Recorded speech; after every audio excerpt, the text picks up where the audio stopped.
Hey, everybody. Welcome to another weekly episode of Think, Engage, Thrive, where we bring you exciting entrepreneurs on the cutting edge. And tonight we've got, I would say, the next generation of entrepreneur. A guy named Jared Lawrence. He's originally British. He's living in Argentina, but I've seen this a lot with younger entrepreneurs, or the next generation, as I like to see, because I do a lot of mentoring, and they're that group is really looking for a better lifestyle. They don't want to be tied to a 9 to 5. They want to create something on their own, something that they can do from wherever they are. They want to travel and they want to experience life, but they don't want to be tied to, say, a 9 to 5 in a in a large company. And Jared, saw that early. He had his experiences. He worked in tourism in the UK, Cornwall specifically, worked in hotels, inns, did that for quite a number of years, and then he saw an opportunity that was lacking, or something that was a service that was lacking, let's say, in that area. But he figured out a way to do it, put together a business that works, and also affords him the lifestyle to live in Argentina and run the business in the UK. So I think it's an interesting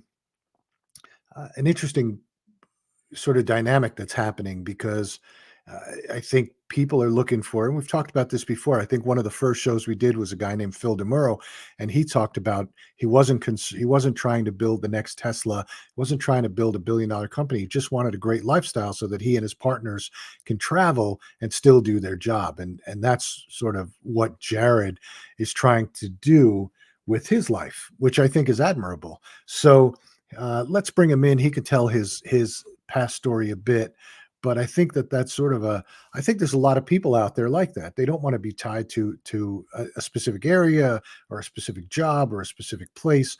They want to be able to do something while they travel. So let's explore that a little with Jared. And Jared, thanks for joining us. Hi, I did Phil. How are you doing? good, and you? Yeah, very good. Thank you. So I did a little bit of an intro for your background. I know we had some conversations, but let's why don't you go back, tell us a little bit about how you got started, what you did, what you were doing in the UK, and then how you came up with these businesses that you're running. Yeah, it's quite, well, I say it's a long one. It feels like many years now, but I'm still fairly young. Yeah, Um, yeah, well, I started work because Cornwall is a very tourism-based county. So, I mean, everyone's working. You're doing either in cafes, you're in pubs, you're in hotels. It's all sure, hospitality-based. So, sure. I started washing dishes when I was 13, and I just slowly worked my way up. And it was like, if I'm going to wash dishes, I'm going to be the best person that washes, doing the coffee, and then I'm serving the customers, and then I'm cooking in the kitchen, and then the next thing I'm running the cafe, just helping people out, doing the numbers, doing the orders, doing the rotas, etc. And then just having that work ethic alone just got me into a position where I was an assistant manager of a hotel when I was 19, and this is a 7-figure hotel. And then all of a sudden, after 2 years, the manager left, and it was like, oh God, what's going to go on now? And like, I did not expect this at all. They came to me and were like, "You're the person for the job. We want you to take it." And I'm the youngest member of staff, so I'm Right, thinking, how am I meant to manage 25 members of staff being 21, and I'm the youngest? Like, right. I've got to earn that respect. Like, it's tricky. So I got to that point, and I'm like, okay, right, I'm just gonna dive in. I'm just gonna do 50, 60, 70 hours a week, see what I can do, just work as hard as possible, and try and make this work, essentially. Yeah, So after a few years of doing that and getting stupidly tired mentally, physically, I sort of started to go like, hang on a minute, we haven't really improved anything fundamentally, like revenue, any of the profit margins here. So I'm going to have to make a change. I can't keep doing more hours, because more hours doesn't equal better results, as I'm sure you know. So I sort of took a step back and was like, okay, what can I actually do to improve this business? And it's like, I need to spend my time looking at the figures. I need to spend my time in the areas that are actually going to improve this business. Therefore, I can't be carrying laundry. I can't be working in the restaurant. I can't be cleaning the toilets thinking you're helping. You know, you've got to give the staff some responsibility at the end of the day. So I sort of learned after those years of doing leadership, I was like, right, I've got to empower my team here. So I'm going to give them more responsibility, i.e., delegate them more responsibility to do more, and therefore give me more time. And this is after, after 3 or 4 years, I started to really have a good team in place. They respected me, I respected them. We worked hard for each other, and I actually had some time to dive into the figures. And I started looking. I was like, okay, well, we're spending way too much money in the kitchen. They've not even priced the menus out. We're using way too many staff members. And I started seeing all these areas we could start making cuts. And after just a few years, I reduced I reduced the expenses by about £120,000, which has a direct effect on your net profit. So Sure. after 6 years, I actually increased the net profit from 230k to 350k, and I started seeing the power of actually letting your team do the work, taking a step back, and improving the business for how it is, from actually working on things that improve the business. Like, once I realized that, I was like, okay, like my mind just went. But the problem is, sorry to interrupt, but the problem is with that is that I'm doing this for somebody else, and that's when my mind just went bang. Well, I can't be earning this much money for somebody else. I've got to do it for myself, right? Yeah, the whole concept of spending your time, whether you're working for someone or whether you're working in your own business, too many times entrepreneurs get stuck doing tasks, thinking that they're moving the business forward. And what you need to be doing is spending your time working on the business, not working in the business. So just a different way of saying what you were saying. So, but I've been there. I've been there. I grew up in the hospitality business, so I know exactly what you're talking about. Yeah, exactly. And actually, I've seen a full turnaround and online, because I'm in the Twitter space a lot now, and you see the mentality now. It's like a hustle mentality. And it's like more hours, more results. You've got to do 12 hours a day. You've got to do this. You've got to do that. And I actually think it's not a good philosophy. I would agree with you. I think that more is not better. Better is better. Right? Yeah. Doing the right things. If you have the right people and you give them the goal and you tell them what needs to happen, you're going to have achievers within your organization. Like I have an agency and I have people that I employ, and I'm fortunate in the fact that I hire well.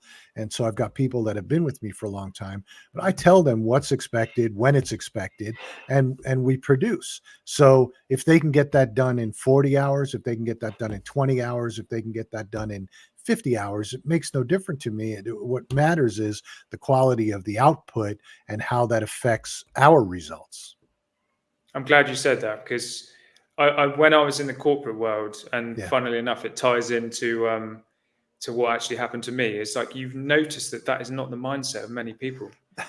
I got to a point, I actually got a warning we in this business, they had 19 hotels in the UK. It was 8 figures and beyond. And we had the best profit margins in the whole of the company. I won Manager of the Year award, whatever these accolades are, a few years before. We had the best guest scores we've ever had in that specific hotel. Sure. And I took my hours from 60 hours a week to 20 to 25 hours. And I was like, the team are doing amazing. They don't mind me not being here. It's not like I wasn't there if they needed me. And I actually got a warning for not doing my 39 contracted hours a week. Right. And at that point, I'm thinking, okay, so I'm doing very, very well, and you're still not respecting me for what I'm actually doing, and saying I need to sit in the office for 39 hours a week because this is what your contract says. And at that moment, you're like, the corporate world is just not for me anymore. Yeah, I would agree with you. The corporate world doesn't value performance as much as it values time. I've seen people in the corporate world, and I spent a bit of time in the corporate world through companies that I started that got acquired, and I wound up having to do a period of time working through and a payout. But I found that people who were there long were expected to be promoted to the next level. It didn't matter if they were good or not. It was just, well, they've been here the longest, so they can get promoted. And I think a classic example of it was several years back, there's a company in the U.S. called Best Buy, and it's an electronics retailer. Been around for a long time. Started by a guy in Minneapolis who started out with a stereo store, turned it into a major company. There's Best Buys, there's thousands of them all around the country. But he decided to retire, the founder. He had been there, he grew the company for 30, 40 years, and it was time for him to retire. And he pushed the board to put a person in place as the CEO that was just there the longest. And his rationale was, oh, this guy's been here the longest. He should get it. And they gave it to him. And he was totally not qualified to do it. It was a disaster. And he wound up, I don't even think he made it a year. There were all kinds of issues, stock price tanked and things like that, because he wasn't qualified to be the CEO or the president. He was an operator. He was a great district manager. He was a great, vice president of a region, but he didn't have that skill set to be the CEO. And I think, and the only reason he got that position was just because he was there the longest. So what corporate America values is different than what an entrepreneur values. Yeah, I exactly agree. And that exact situation happened in the business that I was in as well. And I went from growing up with this amazing, inspiring CEO who brought in values into the business, brought all of these ways of working, which actually took the business and helped it take off. He left to go and work for an even bigger company. This guy got promoted, and it literally just started plummeting. It was another one of the reasons why I actually left, because it was just so uninspiring to work for. You're like, sure. It feels dead, doesn't it? Like if you've got the wrong business and you're trying to work your way up, you're trying to learn, you're trying to improve, and all you're doing is getting pushed down, it stumps innovation. And I think I think you touched at the start of the show, you were saying this new generation of people, and especially people my age, we don't want that. We don't want that. We want something different. And I think this is where we're seeing a huge turning point. Yeah, I think that, and again, I mentor entrepreneurs. I am a coach, as well as running my business.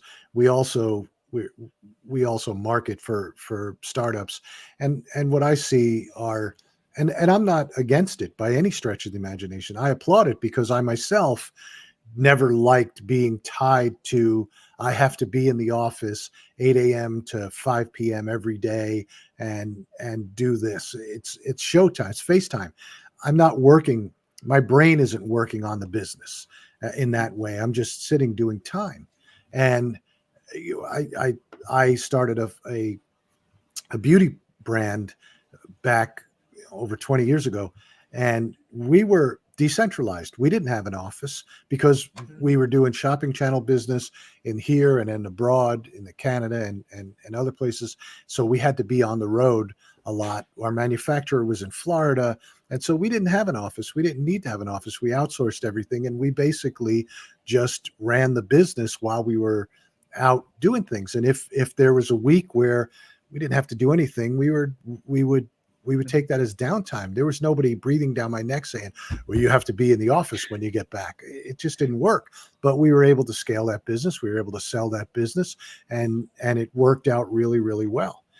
So I'm a big fan of that style of running a business, being very decentralized, being able to run that business from wherever you want to be. And as long as you can do it, as long as you're focused on building and getting what you want out of it. Yeah, 100%. You must have been one of the first sort of businesses doing that sort of thing, right? There were a lot of people that were there were a lot of brands on the shopping channels, and I like the shopping channel business because it's basically television shopping.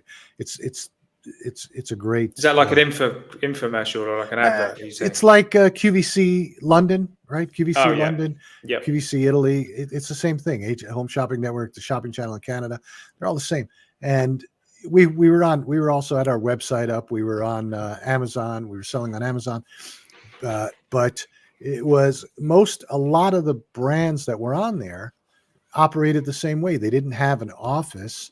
They created their product. They had their manufacturing partner. They went on and sold their product, and they went from shopping channel to shopping channel and basically ran their business that way from their houses or wherever. And there was a guy doing vitamins, nutrients, and things like that early on that was doing like $200 million a year. And Wow. it was all virtual. He had some, virtual assistants. He had some people that were working in California and New York and all working from their houses doing design and doing different things. So it's all in how you manage it and coordinate it. And you have to be able to pick the right people. Yeah, to me, it makes it so much more valuable, and it's actually easier to scale, right? If you've Sure. got such a simple model like that, you can just duplicate what you're doing tenfold because you're online, and Sure. possibly even to future investors. Is that not more valuable? Can you sell it for more if it's a model that is not fixated? You haven't got all these fixed overheads, etc. I'm laughing because when our profit model from operating the way we operated was very strong, and we got acquired, and I had to go and work, and we had another person who was involved, who was the face of the brand. She was a supermodel, and we had to go and work now after they integrated what we had done. And I'll never forget the first meeting with a guy from like a mid-level manager talking to me like I was a complete buffoon, saying that he couldn't understand how we got the numbers that we got. And I kept saying to him, we didn't have the overhead you have. You're putting these overhead factors in that we didn't have. So you're putting overhead onto it that we didn't have a building to pay for. We didn't have finance and accounting and all these silly things. We outsourced everything. He literally could not wrap his head around the fact of how we ran the business. It was, and I don't have a lot of tolerance and patience for that, because if you can't, I'm a believer in, if you, the reason I like doing this show is because I listen to people like you, and I listen to all these people talk about how they do business, and I take it in, and I think to myself, that's sort of a cool thing, that's a great thing or whatever. I can't stand people who are so focused on this is the only way to do it. Yeah. And it drives me insane. Yeah, you've got to be flexible as a business owner or an entrepreneur, haven't you? I think you're just going to end up killing yourself down the road otherwise. You have to be flexible and nimble. Nimble, certainly nimble. And I think that the brands or the entrepreneurs and the people that do operate flexibly and nimbly didn't suffer as much during COVID as the larger companies did. Mm-hmm. Well, I think that how many businesses went under because they only had one revenue stream or one business model. Yeah. They couldn't operate online. They had just got shut off straight away. I was in the hotel actually, and the whole of the hotel, the whole business stopped. We had 3 months where we had my staff in the hotel and us with no customers, so revenue gone. Yeah. So now let's go into what you saw as the opportunity, and then what you built and what you're doing. And let's talk about how you did that, because I think that's a very interesting story. Yeah. So because I lived and worked in this town, which is St Ives in Cornwall. It's a very picturesque fishing town. It's got really nice cobbled streets. And it's basically, in the summer, the whole population of the town pretty much triples, because you have all the tourists coming from all over the world and England. Sure. And it's all high-end accommodation. So it can be houses from £500 a week to £10,000 a week. These are massive houses. And we actually had some staff in the hotel, some Polish staff who were amazing. And I've actually got them now in the business because I've taken them from the hotel. And they used to clean some rooms for me as fast as they could, like the best cleaners we had, and they would do it in half the time. Yeah. Again, it's about the time and the effectiveness of what you're doing. And then they'd go down and clean holiday lets, like amazing people. And they would be like, we need more cleaners. We're earning more money here. We might leave the hotel. And I was trying to keep them.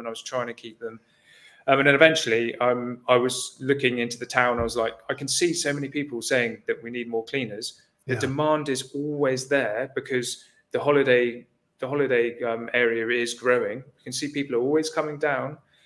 So there's definite demand. There is opportunity. So the first thing I did was just go to 3 of the holiday agencies that are in the town, and I said, if I come in and I start a small business. And I organise the cleaners to come in for you, rather than operating with individual freelancers, which we usually do, which takes up a lot of time, energy, trying to organise these people. And I'll be the operator. How many properties could you give me? And I actually managed to source 10 properties straight away, just by walking in the door and asking, which was crazy. It blew my mind, to be honest. I was like, I didn't actually expect that.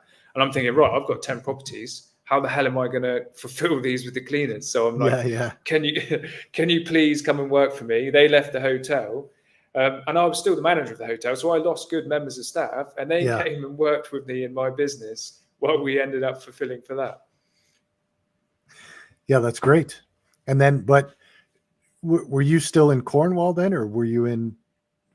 Yeah, so this is year 1. So year 1 of my business. So we got the properties. I then had the cleaners from the hotel that came there. I did a whole season as the hotel manager and running the business, which was absolutely crazy. So I wouldn't recommend doing that, but I did I did it because it just took the risk level down a bit. So I had my income from the hotel. It paid for everything. I could then invest more into the business. And then once I've replaced my income stream from the cleaning business, because I'd scaled it up enough, I then left the hotel. And in that time, because in Cornwall it's seasonally operated, so we might Sure. be 8-9 months of the year super busy, and then 3-4 months of the year it goes dead. So I decided I was going to go to Thailand. I'm like, yeah, let's go to Thailand. Let's have some downtime. I've been working my arse off for 10 years in the hotel industry, hospitality industry. Took my laptop, was like, I'll just do, because I don't know, we'd only do 2, 3, 4, 5K a month, not many cleans to do. So I just did it from my laptop, and I actually ended up staying in Thailand for 7 months. Wow. And I didn't mean to, and I felt bad for the staff because they were amazing, and they were like, "Oh, when are you coming back?" And I'm like, "Oh, I don't know, I might do it at some point." And they smashed it out of the park, absolutely smashed it out of the park. So I'm now thinking, do I even need to go back? Like, do I need to go back? And I did, because I thought, let's go back, let's dial in some systems, let's see where I can get it up to a point so I can scale and make this thing really good. So I spent the 6 months I went back to the UK and just doubled down on what I was doing, got more properties, pretty much doubled the business. My friend came on board, and now he runs most of the things on the ground. And I do all the back end stuff, the scaling, the finances, the outreach, the marketing. And then I was like, right, I'm packing my bags, laptop in my bag, and left again. Now I'm in Argentina. It didn't plan it at all, to be honest, but I've always wanted to travel more, and I've always wanted an income stream that's flexible, So the model that I sort of was looking at was, you want it simple, you want it high margin, and you want it scalable, and then you want it to be able to be sort of flexible for you. So especially while I'm young, I can go, if I want to go to New Zealand, I want to go to here, I want to go to here, I can do that. Like, that's an amazing thing to have. So Sure. It just turned out that way, and now here we are. It's funny. I have a friend a business associate, I guess would be better. He's a manufacturer of skincare and cosmetics, and his manufacturing facility is in New Mexico. But he lives in Oregon, which is on the West Coast. And he decided, I think about 10 years ago, that he didn't want to live in New Mexico anymore, and he just moved. But he has such a great staff that he was able to do that, and they run the manufacturing facility. What his job is, in his house, he built a small lab. So what he does is, he's the brains behind developing new products, because that's what he does. He's sort of a chemist when it comes to this, or a product engineer, so to speak. And then the other thing that he does is, he's got a lot of virtual assistants that he uses to go out and find new business. And so his job is finding new business, developing new products, and the staff manufactures. And I've seen that model with what you're talking about, where you've got a great business, and you can do lead streams, and you can do all kinds of things like that, but never with a physical. I've never seen it with a physical manufacturing facility, which I thought was interesting. But he's made it work for 10 years, and he's great at it. So I've That's learned a lot crazy. from them. Yeah. So it Yeah, just shows, products as well. yeah, it just goes to show you that if it's all about the system, right? If you put Mhm. together the right system and you've got the right people to execute the system, then you can do anything from anywhere. Exactly. And the limitations you put on yourself, because I think a lot of people would just presume that you have to be on location. In a lot of business models, you do, but now it's getting to the point where you like with the software technology and everything you have, you just don't need to be there anymore if you know what you're doing. Yeah, and you think when you think about it in terms of how big you can make that, if you think about people who have scaled businesses like that, who aren't driving back and forth to the office every day, they've picked up time in their life. Because if you live in an urban environment in the US, if you live in New York, you live in LA, you live in Boston, you're in the car for an hour to get to work and an hour to get home. That's 2 hours a day where you're not productive.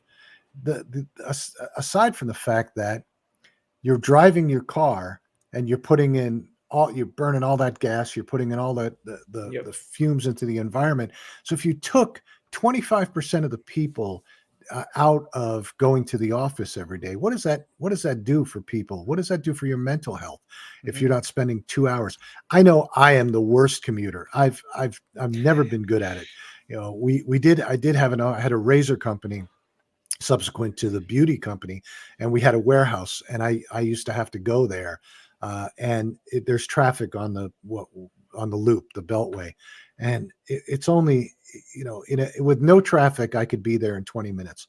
With traffic it could be an hour and a half, and it used to drive me nuts. I'm the worst driver, worst traffic driver, and I used to think to myself, there's nothing, you're not productive, and it drove me crazy.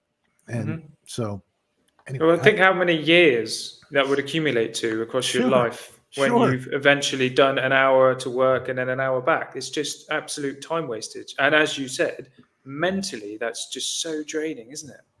So draining. Yeah, and I think that the reason so many companies build offices and want to have people in the office is more about ego than productivity, Hmm. you know. That's an amazing point. And yeah, I've spoken to that to a few people about this before. And why do you want to spend more on something that, like, in my mind, it just doesn't make any logical sense that you want to have something that you're going to have to pay 5K a month for, and then have all your staff and buy these chairs that you've got to spin around in, and then you get your lunch, and then got to wear a suit. Do you think the tide is turning now? I understand you know a bit about macroeconomics and you've got a lot in finance. The commercial real estate market and the real estate market in general is in turmoil, right? Are we going to see a big fundamental shift away from commercial offices and move into a more online space? Yeah, I think that we're starting to see offices. I think COVID taught a lot of companies that you can live without an office and you can live without having to have people there every day. And so I think people are rethinking the office environment. Um, and I think they're looking at it saying, I don't, first of all, I can downsize. If I do need an office, I can downsize. And some Hmm. companies do need an office because they've got servers that they have to put somewhere that they want to manage, and they've got accounting that they have to make sure that they're there, and they're, because of security reasons, they don't want people dialing in. But so there are some legitimate reasons, banks, things like that, where you may have customers coming in. But I think that when it comes to companies, I think we're going to see a dramatic reduction in office space and people wanting office space. I see it now. I see it Hmm. in the downtown areas where there's tons of signs saying, office space for lease or rent. And I think people learn some things. Costco. I don't know if you know, Costco is a warehouse Yep. club. The, the person who founded, a guy named Jim Sinegal, when he built the offices, he built them so uncomfortable because he did not want his people in the office. if he built a bullpen, essentially built a bullpen that if you had to come into the office because you were a buyer and you had to meet with a salesperson, or if there was a meeting with bankers or whatever, then you had to go into the office. And they had basically a conference room that you could book the time in. But even Jim Sinegal, the CEO of the company, didn't have an office. He went in one of the cubicles when he had to go into the office. The rest of the time, he wanted to be out in the stores, understanding what was happening in the stores. He started that concept I think in the late 80s, and carried it through. And so he was a firm believer in, sort of decentralized, but having your people focused on what the job is, what the task is. Task isn't sitting in an office having meetings. The task is, we run this company to sell product to people. And so we need to be out in the stores to understand what people are buying and how they're doing it. So I do think there's going to be a dramatic shift. Mm-hmm. Yeah, and then you throw AI into the mix as well, with the, taking jobs off people, not necessarily all the jobs, be people utilizing AI as a new range of jobs, but you throw that in there as well, then it's going to be a big changing economy, isn't it? Yeah, I think AI is going to be it already is. I don't see it as taking jobs away as much as, we've been using AI tools for 2.5 years, and they're great tools. Do they do 100% of the work? No. Do they get you 60% of the way there? Certainly. But you still need human hands on it. But it makes my people more efficient and more effective, and we can write better ads. We can analyze results better. The thing that I love about AI is the fact that I can feed 3 or 4 years worth of data from an ad for one client, and have it analyze it and spit back to me what it sees and what I need to do in a matter of seconds, it would take Wow. me days to do that if I had to do it manually, or Wow. even using the tools that existed. It just wasn't as effective. What tool is that? Oh, there's a couple of them out there. I'll send you. I'd love to know that, because I'm just going to start doing some ads for my cleaning business, and I was going to ask you your opinion on, next level of scaling, because I've literally done all of my business basically up to now on word of mouth, because it's a really small localized area.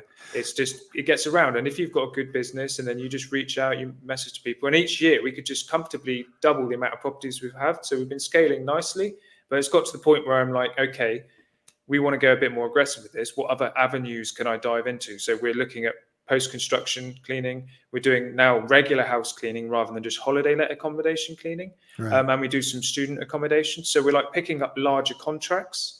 But the main model for me, and I was going to ask your opinion on this, is a reoccurring monthly model where you've got people in a house who want a clean once or twice a month, just a regular clean. They might need help with it. And I've seen a lot of cleaning business in the USA have models built around this, and it works really well. And that way you've got consistent income for 12 months of the year. And I think that's super important in this business. Like, what would be your suggestions for a way to move towards that? Well, how to execute it? Yeah, what would you do if you were sort of? Would you run ads? Do you do flyers, marketing? What kind of marketing campaign would you do?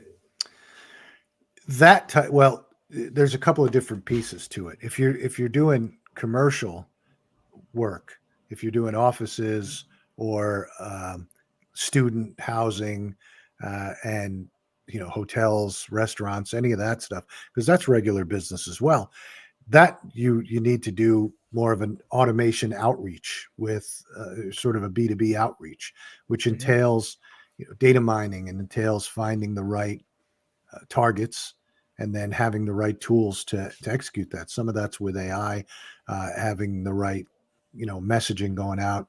This is a little bit bigger discussion than we can have on here, but I can certainly talk to you about it. And then as far as consumers go, that's going to require some advertising and some lead forms on a website, and getting people into sort of a flow. So it's two different pieces. You can't use the same techniques to go after consumers that you have to use to go after businesses. Yeah, that would make sense. Yeah. But Nice. we can have a bigger conversation, and I can talk to you about it and point you in the right directions of tools and things like that.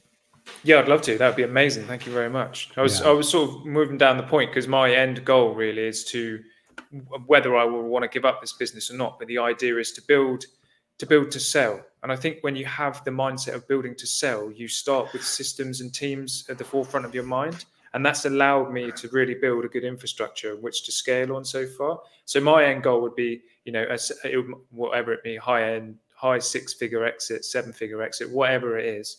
I don't know how you would work out the multiples on the revenue or the profit. Interested to hear your opinion, but that's ultimately my end goal. Well, I'll tell you this, and I don't care what you build in this world. When you create a brand sells for a multiple of sales, and a business sells for a multiple of profits. So if I have a pizzeria and it's Joe's Pizza and I want to sell it, the people who are going to buy it are going to look at the profit of the business, and they're going to assess it and make me an offer based on the profit. 10x profit. Let's say that I make, I do $1 million a year in sales in my pizzeria. I generate 10%. So $100,000 a year. They're going to say, okay, about somewhere between $700 and $1 million to sell the business. But if I create a brand, something that people recognize as quality, and I don't care if it's a cleaning business, I don't care what business it is. When you look at brands, they sell for multiples of sales. So if I'm doing $1 million in sales and I can 10x the sales, I can get a 10x multiple or a 7x multiple. Then on a brand, then I'm selling for 7 million or 8 million or 10 million. So even if I'm not profitable, I mean, we see this all the time where businesses that scaled rapidly but have built a brand that somebody has recognized, whether it's consumers or business. You sort of have to pick your lane. I think trying to go after until you're sort of mature, I think you have to pick your lane and go after what you think is going to give you the biggest return. That may be business, that may be, might be construction, it may be whatever. But that, because consumer is a really difficult it's a difficult nut to crack, and you sort of have to be focused on that. You have to understand consumers. It's a bit different in how you approach it than if you're going after business B2B type stuff. So I think you have to pick your lane, but people build brands doing all kinds of things. People build brands on coaching. They build brands on, Tony Robbins is a personal brands are big, aren't they? Yeah, he built a brand, Tony Robbins. He can license it. He can put his name on it.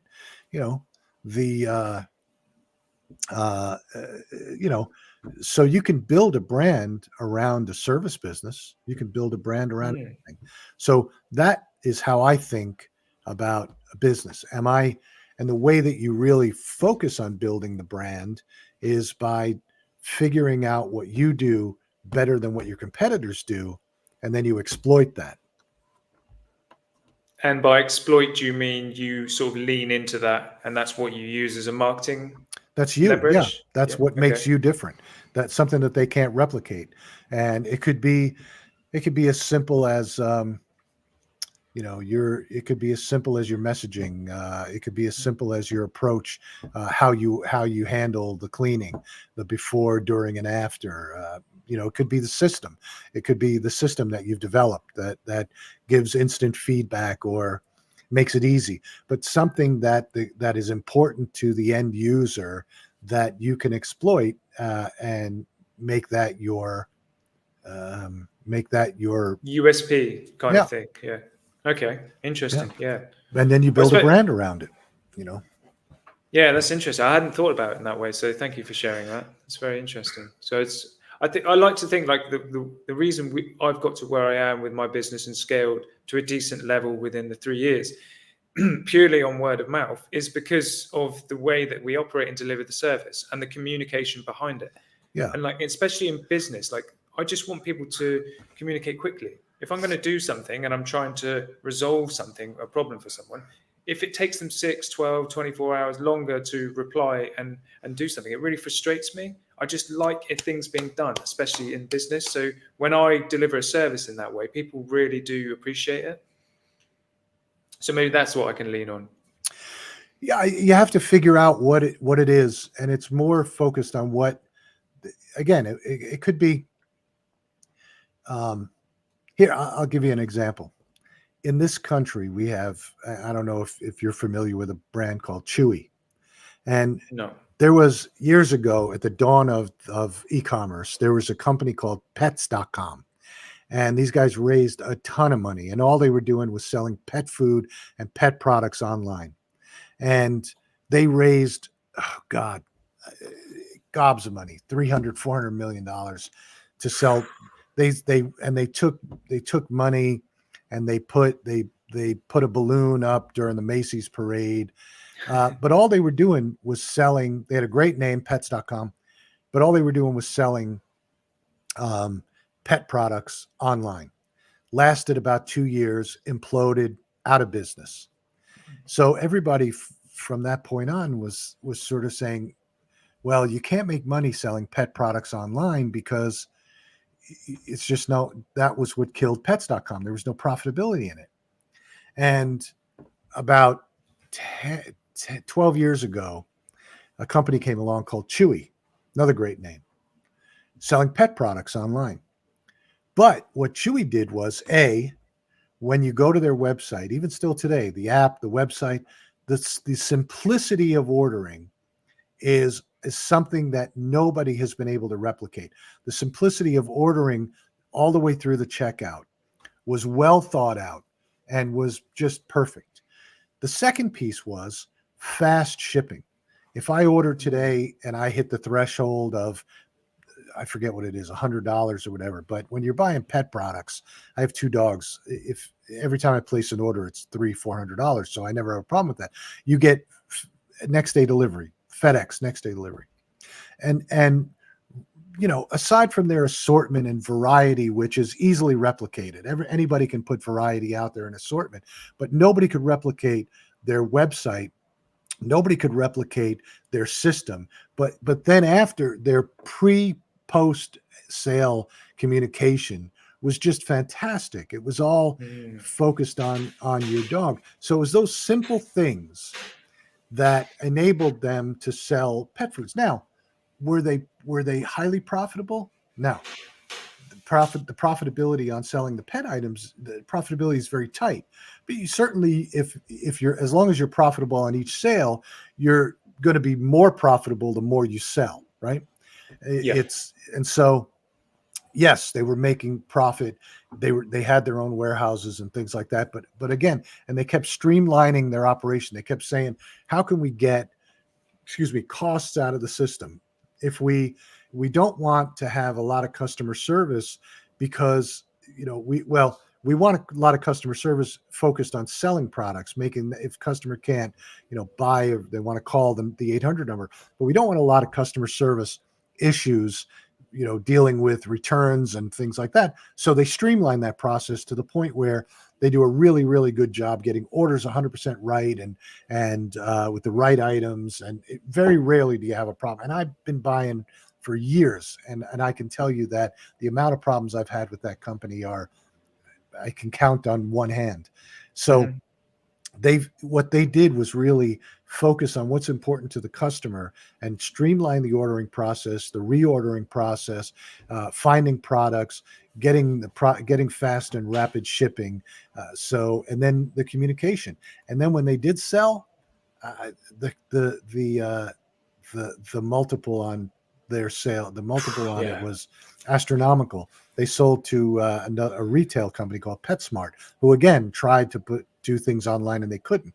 And so the point I'm making is that there was nothing unique about the product. The product was replicable. What nobody could ever replicate from them was their system, their unique system of operating, ordering all the way through to the customer, from point of sale to point of delivery. Nobody could replicate it. And that's what made them different.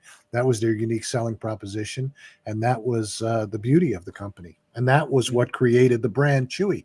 And then they had boxes, and everybody sees the boxes out in your trash. It says Chewy on it. Yeah.